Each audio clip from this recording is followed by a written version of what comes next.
Do you love movies? So do I. What's up, y'all? It's KB, and I love movies, inviting you to listen to The Conversation, a film podcast where passion meets perspective and opinion. From the old school to the new, I invite a guest on to discuss the movies that thrill us, challenge us, break our hearts, or even blow our minds. There's always new episodes dropping wherever you get your podcasts. So join the conversation.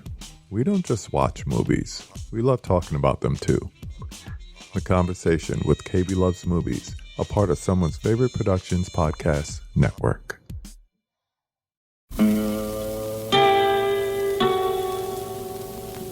Hello, filthy movie lovers. My name is Gentry Austin. And I'm Casey Scott.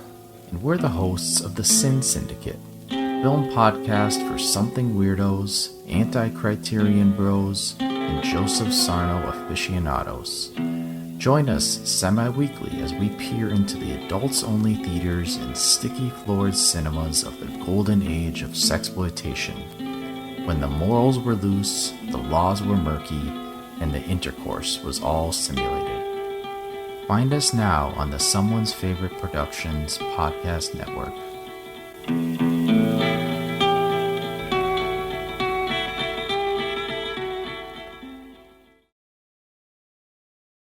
Something happened to him, man.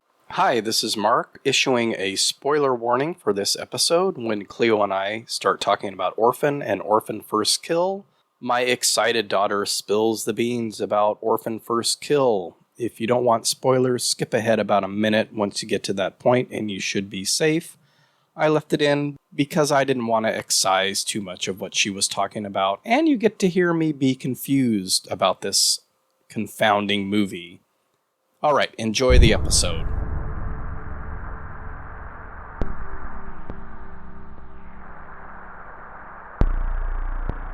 Welcome to Wake Up Heavy, the world's greatest horror movie podcast.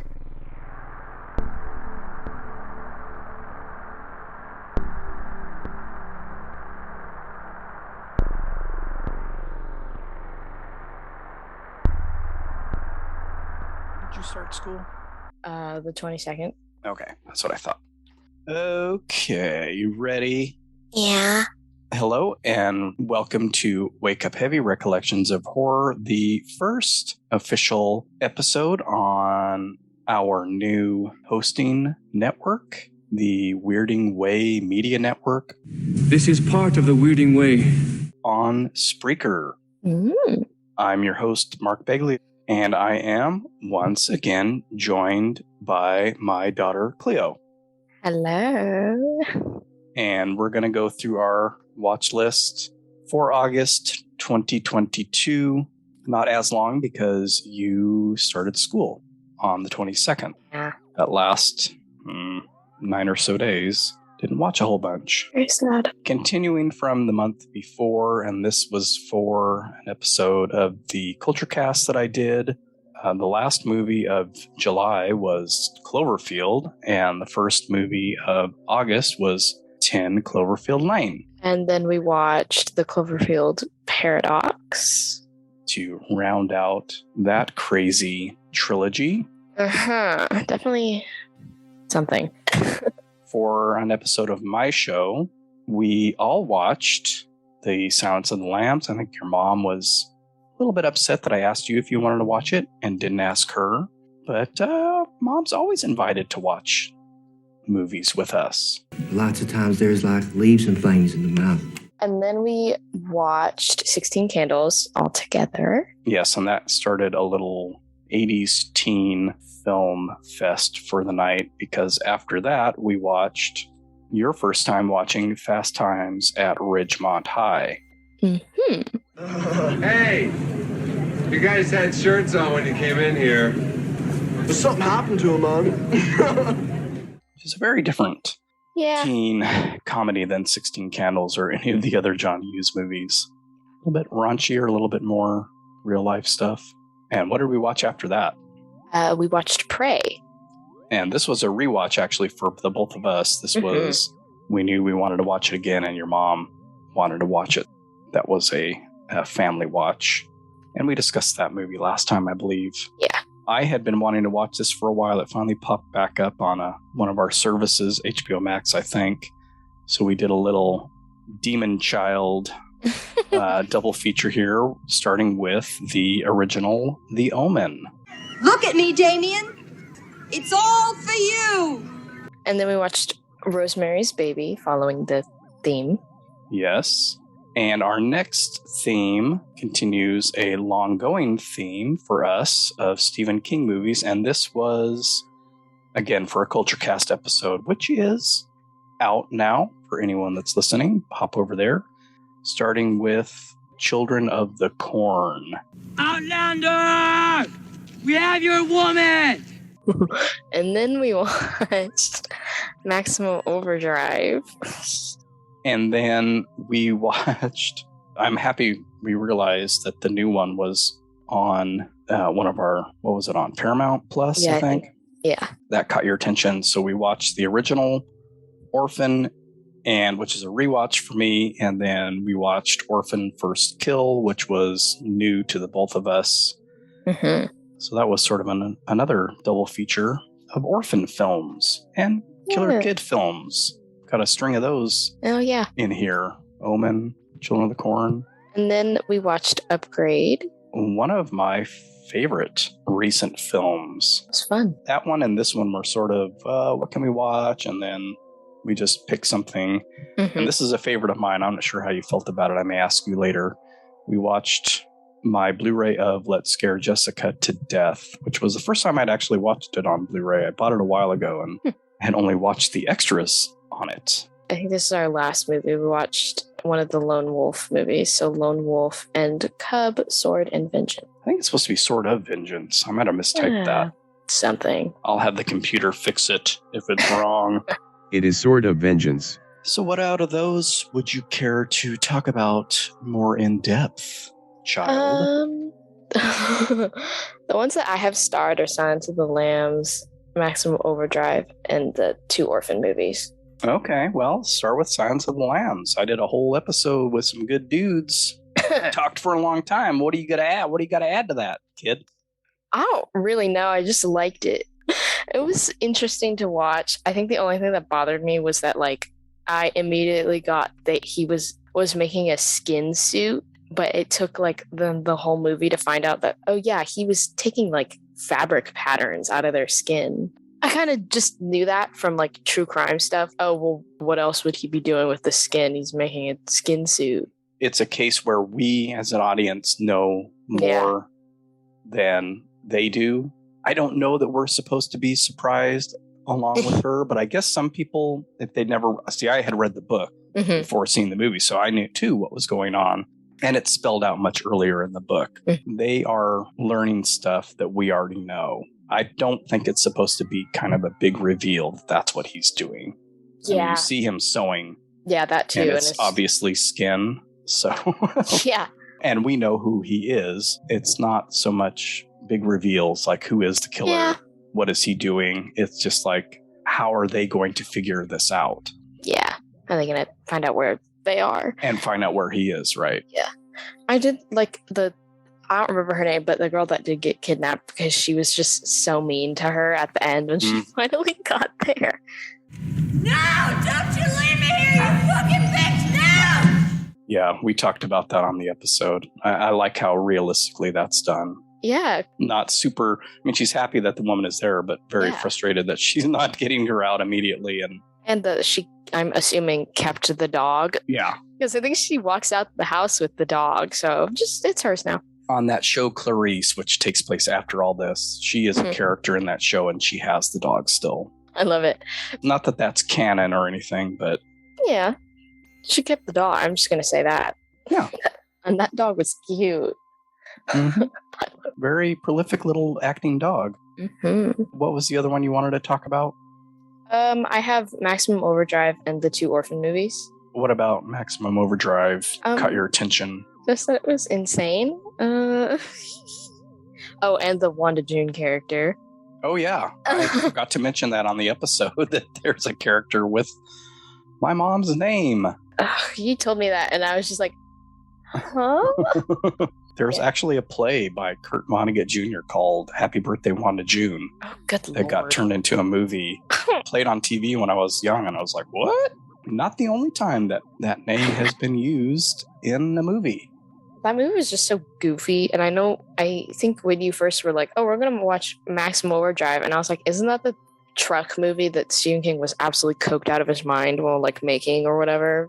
And you're like, yep. I was like, yeah. Great. Hey, it makes for a pretty fun movie. Yeah, it is. And I have to bring up the tiny Jack in the Box thing because I was obsessed with it for the rest of the movie. Yes. Yeah, I don't think we talked about that on the episode either, but yeah, that would be great to have, that little Green Goblin Jack in the Box. I mean, it'd be great to have a car with a giant Green Goblin face on it too, but I want a little Jack in the Box goblin. Sorry, I'm still all gooped up from this cold that you gave me. Maybe. Thank you very much. Yeah. Maybe. And then what else was it that you wanted to talk about? And then the 2 Orphan movies. Yes. Because those were insane. The first one's insane just because of the twist. When you find out that, spoilers, anyone who hasn't seen it yet. Spoilers. That she's a grown woman. She's 33. It's weaseling her way into families' lives to destroy them. Destroy them and maybe have sex with the dads. Yeah. We won't get into that too heavy here. Yeah. But I think her original intent, or at least in the sequel, is to steal stuff, but then things go weird. And then she kind of gets stuck there, I guess, because then she's like, if we're like going in chronological order, you have her like get put into the orphanage. So now she's kind of stuck as like this kid persona that she created. So it probably was to just, I have to do this now, but I'm also insane. So let's kill some people along the way. I actually listened to an old episode while I'm doing all this transferring, and it was one of the first little episodes I did on subgenres, and Killer Kids was one of the subgenres. So actually quite a few of these movies were in there, like Children of the Corn, maybe The Omen. I don't remember if I had that in there. And then this one, she's not really a kid though in the first one, but the Orphan First Kill is a prequel. So she is, no, she's not even a kid then either. She's just younger. Yeah, I forget that this doesn't take place when she's a kid. It's just like 12 years earlier or something like that. Literally. I think Orphan First Kill takes place in 2007, so it's literally 2 years before. Oh, it's only a couple years. Okay. Yeah, she's only 31. She's supposed to be 12 or something like that. Yeah. I don't know. I don't know what I'm talking about. I'm confused. But that's right. It's only 2 years before. And this is, I guess, explains how she got to America, because that was a big question on the first one. How was she in the U.S.? Well, not only how was she in the U.S., but how did she get into this system? Yeah. Of being an orphan. Spoiler warning. I just also want to talk about the Orphan First Kill twist, which is that the mom is kind of scary too. Well, the son, spoilers, killed Esther, the actual daughter, on accident. And then they were like, let's cover it up. And then they just... I don't think she was named Esther, was she? Because that's the orphan's name. No, Esther was the original kid's name. Oh, okay. There's a scene where she... weird to give her the same name. They don't have the same name.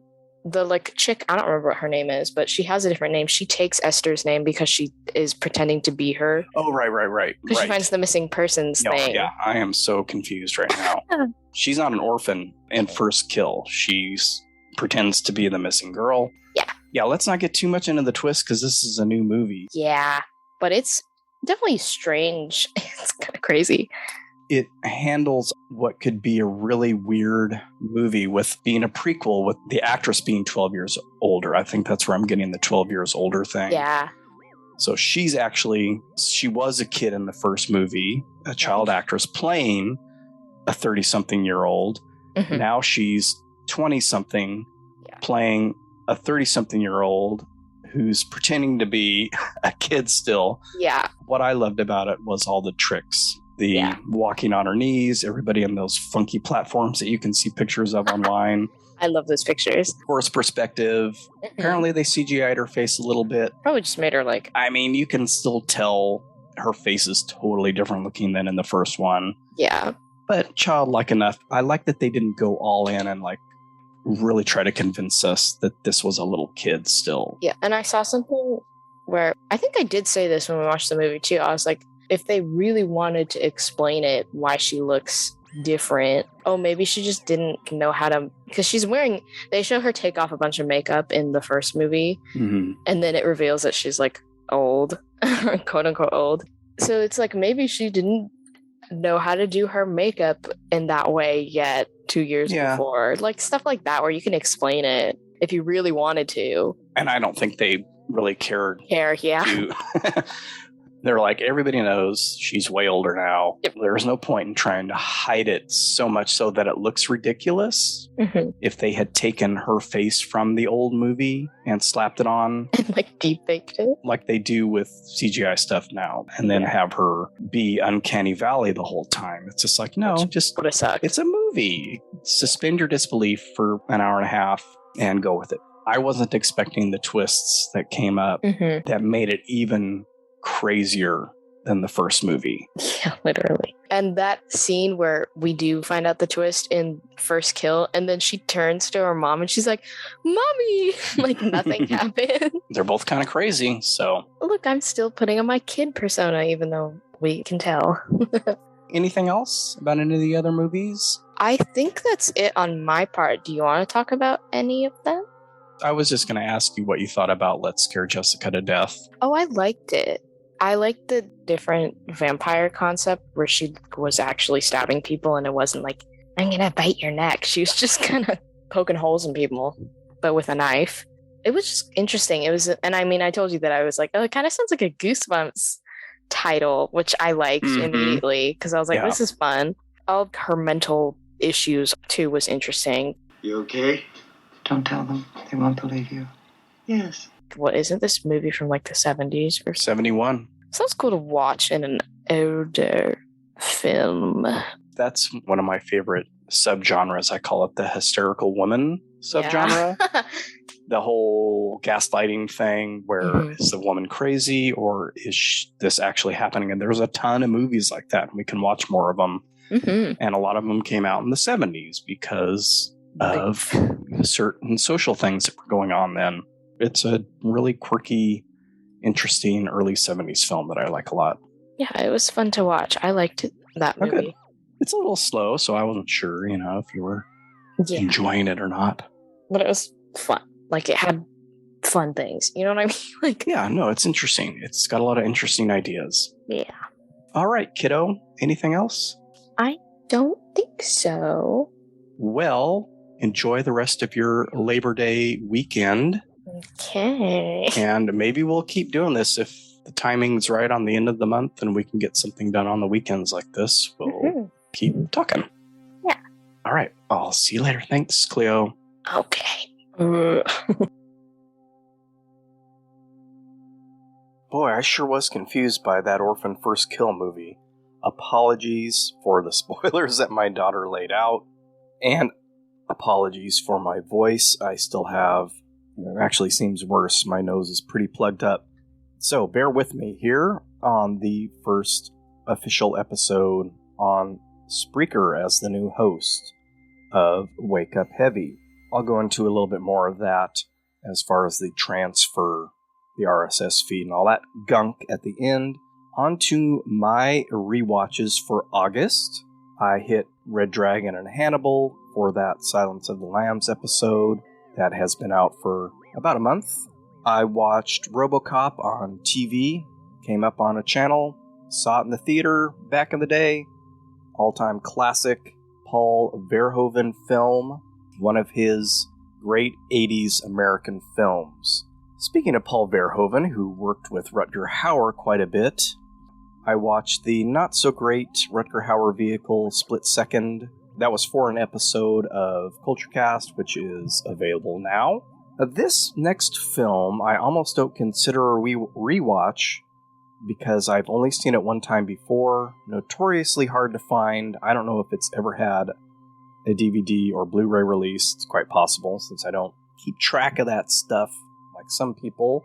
And this became popular or well-known back in the late 80s because of the Metallica song One. Oh, please, God, wake me. I just went ahead and chopped off everything. Oh, God, please make them hear me. They won't listen. They won't hear me. Hear me. And clips from this film were shown in that video, and it was played a bunch on MTV. I was not a Metallica fan, but the images from Johnny Got His Gun that they used were so intriguing to me, it was an immediate track down this movie kind of discovery. I don't know how long it took until I actually got to see it, sometime over the next few years.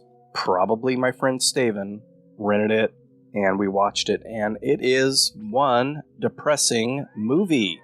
If you've never seen it or never heard of it, it is about I believe it takes place during World War I, and this soldier, played by Timothy Bottoms, goes to war, gets blowed up, loses his arms, his legs, and his face, and the rest of the film is flashbacks to before he went to war, and then him in this medical facility all alone, and they're basically keeping him alive to study him, and tons of voiceover from him. Just really, really depressing, but quite a powerful watch. So I was able to watch that again for the first time in decades.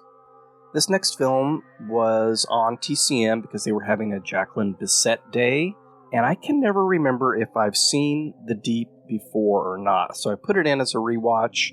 I remember going to the drive-in one time with my parents and my sister, and we either saw, and I can never remember what it was, we either saw a double feature of The Deep and Jaws 1 or Jaws 2, or of Orca and Jaws 1 or Jaws 2. Maybe we saw all of them over a month or so during a summer. Jaws was re-released a number of times over the years, and these other ocean disaster films were coming out at the time. It would get played as a double bill. I really don't remember what.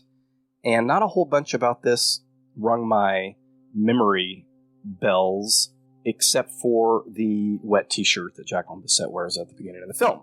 My next rewatch is an absolute gem of a film. I may have talked about this way back towards the beginning of Wake Up Heavy. It is with Stacy Keach and Jamie Lee Curtis, an Australian film called Road Games. Aren't you kind of young to be hitchhiking out here all by yourself? Aren't you kind of old to be picking me up? Very Hitchcockian. It's described as Rear Window in a semi, or I describe it that way at least. And this was actually one of the films that I had Chris track down for me, but it is currently streaming on Tubi. So go watch it, because it is a kick-ass, fun film. One of Stacy Keach's most interesting performances. It's him on his own a lot, so we get a lot of monologue from him. Something of a poet and an aristocrat, you might even say. And then him and Jamie Lee Curtis play well off of each other. Really fun. One of my favorites. I'm going to call it a newer discovery. I don't know if I ever saw it when I was younger, but it's possible. And then I caught, again on TCM, they were having Peter Sellers Day, and I gotta give them grief because they didn't show Murder by Death that day, but a bunch of other films of his. I actually kind of get sick and tired of his shtick after a while. The movies were on in the background, and the only one I really stopped to watch was Being There. All you gotta be is white in America to get whatever you want. Directed by Hal Ashby. I've seen it a couple times. This is one of those strange movies I caught on TV when I was younger that perplexed me. I didn't quite grasp what was going on. Really nice takedown, though, of American politics, which we could use these days. Okay, for first-time watches, I've got a couple foreign films on here, starting with this movie from Finland called Hatching. I had been looking forward to this one. I think my nephew mentioned it at some point to me. I don't know if he had seen it or was just talking about the trailer. A lot of people describe it as a horror version of E.T., which I understand. It sort of felt or looked like a Lifetime movie. That might have been the point, because part of the film involves this mother who is living vicariously through her daughter, who is a gymnast. And then the horror aspect of it goes along with all of that. They're like an influencer family. Ended up not liking it as much as I had hoped, but it is pretty interesting, and it's playing on Hulu. Next up is a film that Fun City Editions put out recently called Natural Enemies. Hal Holbrook and Louise Fletcher are natural enemies. And this stars one of my favorite actors, Hal Holbrook. I love him especially in 70s and 80s films. I mentioned Rituals a number of times over the years on this podcast. He's fantastic in that. This is... I don't have the Blu-ray. I tested out the film before I made the dive, because that's just how I roll. I will eventually get it because it is a fascinating film. Do not double feature this with Johnny Got His Gun. You will go to bed completely depressed. Really downer of a movie. Interesting premise. I don't want to talk too much about it. Read up on it and track it down if you can. It is a doozy of a film. The other new foreign horror film that I was referencing earlier is on Shudder, and it is called The Innocents. This one was really good. As I was watching it, it made me think of M. Night Shyamalan's Unbreakable, where it's almost a superhero / supervillain origin story, but you don't realize that until, 2/3 of the way through the movie. Interesting, even killer kid type of movie. These kids slowly discover that they have these special powers that are amplified when they're around each other. And of course, some of them use them for nefarious purposes instead of good purposes.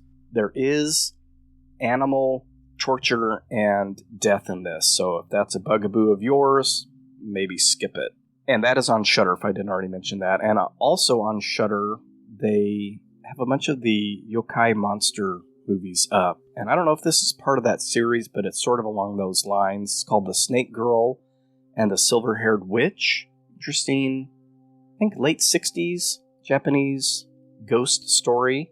And then back to Jacqueline Bisset movies. Jacqueline Bisset Day on TCM. I caught a Jackie B and Chucky B movie I'd never seen. That's Jacqueline Bisset and Charles Bronson. St. Ives, where he plays a private detective. Sort of neo-noirish, actually. And that was a lot of fun. It was nice to see Charles Bronson play a slightly different character than his Death Wish or Death Hunt or 10 to Midnight characters. This next one from Shudder is one that I've been looking forward to for a long time.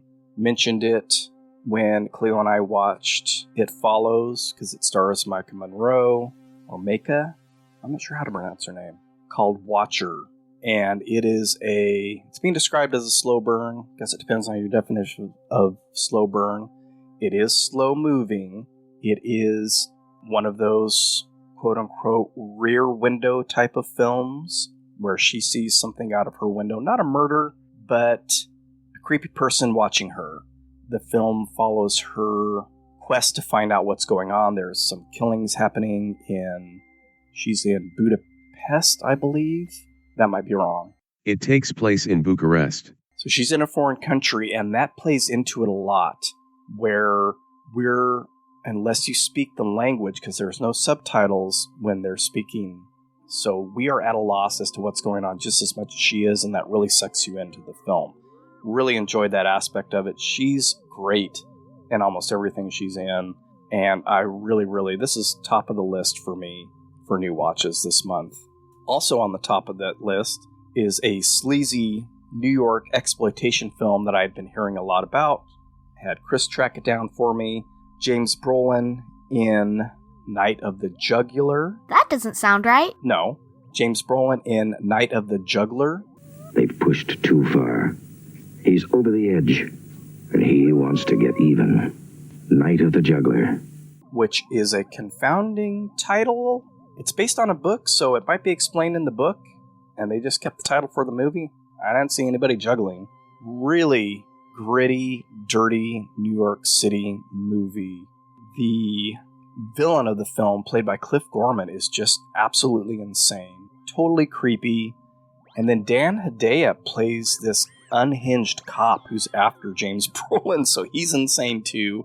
Just absolutely loved it. Julie Carmen is in it, who pops up here and there. She's in the Fright Night sequel, a couple other things. Really young in this. Kind of reminds me of Mandy Moore, her look in a way. But anyway, I absolutely loved this. Will be watching again. And then the last new to me, and this is another one that I'm not sure that I saw before, but while I was watching it, didn't recall a whole bunch, if anything. It's Wim Wenders' The American Friend, which if I haven't seen it before, man, it's been on my watch list for decades. I've been in Wim Wenders phases throughout my life. I try to catch the ones that aren't so readily available. We've all seen Wings of Desire, blah, blah, blah. But I really like to track down his earlier stuff, which is hard to find. But this is with Dennis Hopper and Bruno Ganz, one of Wenders' frequent collaborators, who I just absolutely love. He always seems to be kind of a hangdog character. Why did you spread this rumor that I am with one foot in the grave? Fascinating, based on one of the Ripley books from Patricia Highsmith. Again, kind of neo-noirish, with this German flair to it. And Robbie Mueller does the cinematography, which is gorgeous. So I would put that at the top of my list as well, along with Night of the Juggler. I keep wanting to say that. Night of the Juggler. Maybe that makes more sense. Watcher, The Innocents, Natural Enemies, and for rewatches, Road Games, and Johnny Got His Gun. And I think I'm going to go ahead and wind this down because I do feel like my nose and throat keep catching on me. That can't be pleasant to listen to. So the transfer has been complete for Wake Up Heavy to Spreaker. It's migrating to the other platforms. They either do it automatically via Podcatcher. They just find the RSS feed and plug it in. I may have messed up on a few by trying to manually put it in as well, but it's on Stitcher. You might find two versions on Stitcher, I don't know. It's on Spotify. It's on Apple Podcasts. iTunes, I'm still having an issue with playback. It's on there, but anytime I hit play, it's not playing. Apple Podcasts seems fine. Obviously, Spreaker. And I have reloaded every player on the website. You can listen there. And you can kind of still listen on SoundCloud for about a week until my Pro plan expires. You may have to refollow. I had to this morning on my iPhone through Apple Podcasts. It had been showing up in my library, and then this morning it left. So, apologies for that. These things happen. All right. If you have any issues with finding the show or playing it on iTunes, let me know. I'm going to keep my eye on that. I still listen to some things on iTunes. If that's how you listen and can't do it, let me know. Thanks so much for listening. Stay cool. It's supposed to be 115 here today, for Pete's sake. Hopefully it's nowhere near as bad for you wherever you are, although we are going through a heat wave across the country. Stay cool, stay safe, be smart, keep listening, and let me know of any problems. And don't forget, anything can happen when you wake up heavy. Oh, gnarly! Are you a film fan who loves the ultimate home video experience? Look no further than The Disconnected. Your host, Ryan Verrill, is your go-to source for the latest and most accurate information on home video releases, exclusive interviews with industry insiders and filmmakers, and has established a thriving community where every film and physical media enthusiast feels welcome. From hidden gems to blockbuster hits, The Disconnected brings you insider knowledge and a welcoming space to share your love of cinema. Watch every Thursday night at 9:30 Eastern, 6:30 Pacific for the live announcements show, and follow The Disconnected on social media to stay updated. Subscribe to The Disconnected on YouTube or on the podcast provider of your choice, and dive into a world where every movie night is an adventure.